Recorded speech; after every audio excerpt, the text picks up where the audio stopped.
Welcome to the Algae Corner with me, Dr. West Bishop. What we're going to cover today is top questions to ask when you have a fish kill. Now, a fish kill is a very unfortunate event. They do happen quite commonly in water resources. They're never fun to deal with, but there is a lot of critical information to gather to understand why the fish died and to help offset future fish kills in your pond or lake. So that's what we want to cover today, some broad overview information on information to gather and questions to ask. So the first question we want to ask is, what types of fish died? Was it just bass or bluegill? Was it all different types? Did one species or type of fish die first, followed by the next one? That's very, very important to understand what types of fish died in your system. Next, what were the sizes of fish? Was it just the small ones? Was it the big ones? Did you see the small ones die first, followed by the big ones? Or was it, again, all sizes of fish? Was something applied to the water? Algicide or an herbicide or a water quality product? Was something put in the water to manage nuisance weeds or algae? And if so, what was the proximity to the fish kill? What was the concentration? What was applied? How many gallons? What is the volume of your water resource? Did you see the fish start to die in early morning or late afternoon? All these are important questions to ask if something was directly applied to the water resource. What were the water chemistries? Now, dissolved oxygen is one of the common reasons that some fish die. Dissolved oxygen depletion. This can be localized just on the bottom of a water resource, for example. So understanding dissolved oxygen levels is important, but there's many different other water chemistries that are important to understand. Ammonia, for example, if you have a lot of fish in there or high nutrient concentrations or you feed your fish a lot, it could elevate ammonia concentrations. And this is important to measure and look at because high pH and high ammonia levels can cause toxicity and stress to fish as well.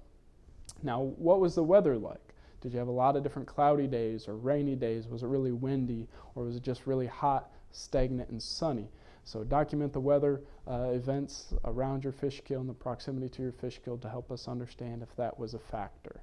What type of algae you have? This is also very important to note. Some types of algae are good, but even those good algae can get too dense. They can get overpopulated. They can alter water chemistries. These algae even respire at nighttime, so they can take up dissolved oxygen. And even good types of algae, again, if they get too dense, can cause dissolved oxygen depletion. If an algal bloom crashes, this can deplete oxygen from the water column and be a factor as well. And there is some toxin-producing algae.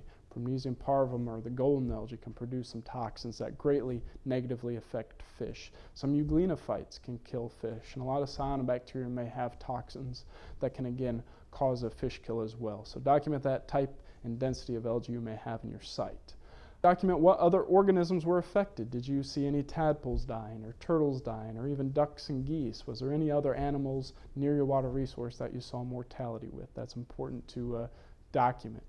What was the fish behavior? Did you see them jumping at the surface? Were they gulping for air? What did they look like? Did they have any lesions or parasites or fins rotting away? These are all diagnostic clues of whether or not it might be a virus or a parasite or a bacteria infection that killed your fish. Were they swimming erratically or did they look sluggish?